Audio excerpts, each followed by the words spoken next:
What is going on, guys? Here in today's video, we're going to be talking about a stock I've been following for quite a long time, and that is Tesla stock. And fun fact, Tesla stock was actually the video I posted that got the most amount of views in the shortest amount of time. I actually feel like, I think it got somewhere around 180 views like instantly as soon as I posted it. And then all of a sudden it just died and did not receive any more traction. Now it's about at like 200 views or so. So make sure to go check out that video if you have not yet on my channel. But Tesla just released some huge numbers here in the most recent earnings report as of yesterday, and we gotta talk about it here in this video. If you guys enjoy me doing these stock news breaking videos, these stock analysis type thing, make sure to hit that thumbs up button. That helps me out in a huge way. More than you even know. Think of hitting that thumbs up button as more of like cheese on the burger. You watch the video, that's fantastic. I really appreciate it so much. But hitting that thumbs up button, just tapping that little button blue, it definitely turns that burger into a delicious cheeseburger. And if you subscribe to the channel, that's like with a side of loaded fries right there. So anyway, make sure to like and subscribe, but that's enough with the food analogies. Let's make sure to get back into the Tesla portion of this video. Tesla reports 5th consecutive quarter of profits. All right, okay. Elon Musk's electric car and renewable energy company, Tesla, reported third quarter results after the bell on Wednesday. The stock rose about 3% after hours as the company beat expectations on EPS and revenue and reported its 5th consecutive quarter of profit. As for the numbers, earnings per share, 76 cents versus 57 cents expected, which is a pretty solid beat, I would say. And some of you guys, the new investors out there, you might be watching this channel and you might be like, Josh, that's only 19 cents. It's really not that much of a beat. That's not a big deal. But in reality, when you think about it, it really is. Think about it. Analysts expected 57 cents per share and Tesla reported 76. That is a beat by nearly 35%. Revenue, $8.77 billion versus $8.36 billion. So they did end up beating on revenue by about $500 million. Net income, $331 million versus $394 million expected. These numbers were record-setting for Tesla as of quarter 3 of 2020. And then, very important stat here, the company already reported that it delivered 139,300 vehicles during this quarter, which is a new record for Tesla. So let's get this straight for a second here. During a once-in-a-100-year event, and granted, they had their troubles with production and having to halt operations. Everyone has to go home. No one can see anyone. All those type of things. More complications than anyone would have liked in any sort of business. And you can see that based on the chart here. If you look at quarter 1, there was definitely a decline in production due to the virus when it first started really outbreaking. And only so many people could be there. Only so many people could work. Only so much could get done. Cancel everything. Everybody go home. Shut down the world. But during a once-in-a-100-year event when unemployment is the highest it's been in a long time, so people don't have as much money to spend, Tesla was able to deliver a record quarter from a production perspective. Very interesting, very impressive. Look at how much money Tesla was losing back in 2018. I remember talking to a lot of people about Tesla in 2018 and 2019 about how I thought it was coming up, how I thought it could change the game, change the world. And the people I was talking to, they just weren't interested, and I didn't overly understand their philosophy behind it. They couldn't really give me a straight answer. They're just like, I just can't believe in that company. I don't think it's gonna do well. And I didn't really understand, and this is even when they had some profitable quarters, you know, it wasn't like they were always losing money, but back when they had those break-even profitable quarters, I guess it wasn't anything extraordinary because they did just barely break even, and they did take some pretty big losses in the previous quarters, but still, people just couldn't even see the upside of this company by any means. I didn't really understand it. I don't know if it's just they just did not have the vision for the company I had, but they were saying the company was essentially set up to fail. Honestly, maybe it's just because they were listening to Wall Street about Tesla and all the bears. As more and more time went on, everyone just thought this company was gonna go BK at the end of the day.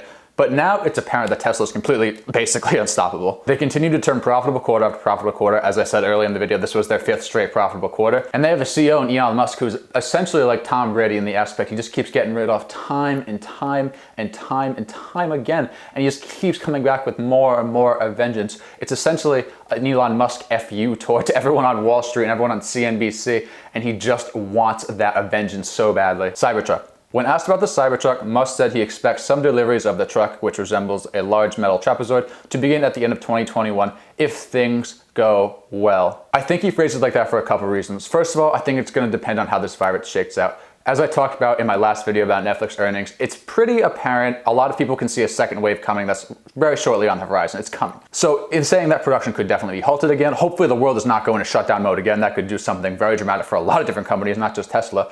Hopefully that doesn't happen. In other words, there's a lot of indecisions over the next 6 months for a lot of different companies. We'll leave it at that. In addition to that, Elon, after reading a lot about him and reading a book about him, he sets these very ambitious goals. And what do I mean by that? I've read that he sets these goals for employees like, I need this done at the end of next month. And his employees will be like, bro, that's gonna take me like 6 months to do. So then what happens? Once they say it takes 6 months to do and it's not gonna be done in time, he goes and does his little Elon dance. He starts yelling and screaming. He scares everyone in the facility. and all of a sudden the employees are so scared they just begin working immediately and they don't look up for a couple of months. And what ends up happening, or what he finds that ends up happening a couple of times, when you push employees like that, say you have that project that takes 6 months, you might not get it done by the end of next month like you wanted, but they get it done in 2.5 months. So you just cut the production time down by 50%. So what I'm saying is all these Cybertruck deliverables do seem a little ambitious. I would expect it to start being delivered by late 2021 or early 2022. The Cybertruck was unveiled November 21st, 2019. Musk had boasted that Tesla received hundreds of thousands of pre-orders for the vehicle shortly after its debut. Hundreds of thousands of pre-orders for the vehicle shortly after its debut. Hundreds of thousands of pre-orders for the vehicle. Hundreds of thousands of pre-orders. Let that sink in as I read this next line. At Tesla's 2020 annual shareholder meeting and Battery Day presentation in September, Musk said that vehicle deliveries in 2020 would be up 30 to 40% from last year, implying a range of 477,750 to 514,500 deliveries total. So let's call it 500,000 vehicles total for 2020. And this is not going to be easy to achieve. It's not a slam dunk that they're going to get to 500,000 vehicles in 2020, because they still have to deliver 180,000 more vehicles in this upcoming quarter. But let's say they do hit 500,000 vehicles. That Cybertruck has hundreds of thousands of pre-orders. And now we don't know what that means. That could be 200,000, that could be 300,000, that could be 500,000. We really do not have that number because Elon hasn't given us that number. But let's say it's 200,000. That is almost half of the 500,000 vehicles Tesla is planning to deliver this year. Meaning, well, I don't really think I have to break this down and say for you guys, but Tesla is going to be making a lot of moolah in the future as this company continues to grow. And this video doesn't begin to talk about the solar part of Tesla. Check out this piece from the conference call. Okay, the fourth question is, what are the remaining constraints to be solved for the solar roof installations to ramp up significantly? Carl? Yes, I'm Carl Peterson. I'm on the solar roof engineering and installation. The biggest constraint right now in solar roof ramp is getting enough installers on board and trained and experienced. We've made a lot of progress in this Q3 and we're continuing to hire. The next opportunity is improving the material flow on the job site. We've talked about this a lot in the factory as well, that setting up the right packaging, kitting, so that every installer on the roof has the parts they need at their fingertips. Also, we've had great response from third-party roofing contractors as they're ramping up installations for solar roof on their customer homes, which is a big source of future growth. Here's Elon talking now. Yes, I mean, here's the way to think about that product, in my opinion. You have to say, I think, what do we want the world to look like? When you look around the neighborhood in the future, decades from now, what do you want? What products are going to make your life better? What future do you want? And I think a future where we've got beautiful roofs generating energy that are tough and resilient and better in every way than a regular roof and alive with energy. That's the future we want. Solar roof is a killer product. This will be obvious next year. This side of the business is a completely different story with completely different elements that we really aren't going to get super into because we're just focused on the car portion here. But this adds enormous value to Tesla that we have not even begun to really talk about. So what do I think of Tesla? Honestly, I am still not buying Tesla, but the more and more I see from this company, the more and more I think about it, and the more and more I want to buy in. And if you are buying Tesla, I can't hate on all you dogs and dogettes out there. I just can't. It's not possible for me to do that. Look at this here. Tesla's third quarter results also come just weeks following the company's inaugural Battery Day in late September. Their CEO Elon Musk laid out a path for the company to begin manufacturing its own tabless batteries to improve the car's range and power and eventually help the company launch a $25,000 vehicle. Imagine if Tesla launches a $25,000 vehicle. Tesla is already changing the game as is in a way we really might have not seen before. If they launch a $25,000 vehicle, that will flip everything even more. That can compete with pretty much any new gas-powered vehicle. And a lot of people aren't buying Teslas right now for a lot of reasons, but mainly they're expensive. Even with the 2 price cuts they put on the Model S in the last week, it's still around $69,000, and that's expensive for a lot of people. Think about how it worked when the stock split. The reason they had the stock split was because more people could get involved. More of that younger generation, more of those people that don't have a ton of money could get involved because the stock price is just more appealing to them. I mean, the company still valued the same way as it was as 2,000 as opposed to 400, but people don't see that. They just see the stock price going lower and they want to get involved and they want to start buying in. Well, producing a $25,000 vehicle is going to do the same thing. Little Johnny's going to be able to buy a Tesla who makes $40,000 a year. Auntie Karen's going to be able to buy a Tesla who makes $35,000 a year. It's just going to allow more people from the middle and lower class to buy in, and that is absolutely going to be game changing. And another thing, the numbers Tesla is putting out right now are great. They're fantastic. I have no complaints about any of them.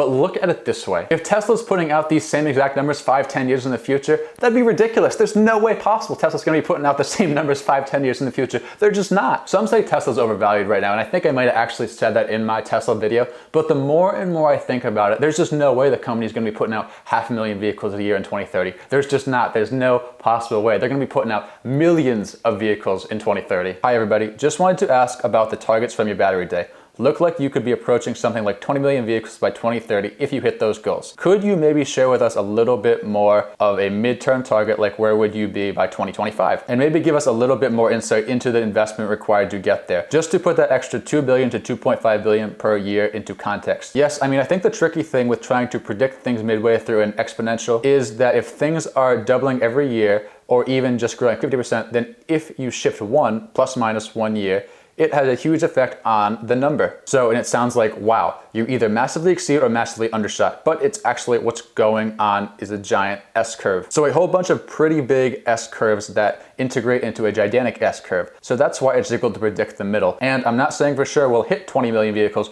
but it does seem like a good goal to have, because that would mean we're replacing 1% of the global fleet per year. And it's difficult to say where are we really changing the world if we're switching out 1% of the global fossil fuel vehicles. I mean, I'm not sure that we can make that argument unless we change at least 1% of the vehicles per year. So that's where the 20 million vehicles per year comes from. It's like 1% of 2 billion vehicles, which is the global fleet currently. The global fleet is growing, so probably will be a bit bigger in the future. So it's hard to say. It's like map on S-curve to a 20 million vehicle target in 2030, and we will slide it around and see what the numbers look like. That will give you about as much insight as we have. And there is my point, guys. The next 5 to 10 years, Tesla is really going to ramp up production, and there is no way they will be doing 500,000 vehicles in 2030. As Elon just said, maybe they don't hit that $20 million vehicle production rate, but it's definitely gonna be a lot higher than 500,000 vehicles. I can guarantee you that. So, hope you guys enjoyed this video about me breaking down Tesla stock and Tesla stock earnings. If you like these videos, let me know in the comments. Also, let me know what you think of Tesla stock and its earnings report in the comments. Remember to like the video and subscribe to the channel as always, and I will see you guys in the next video.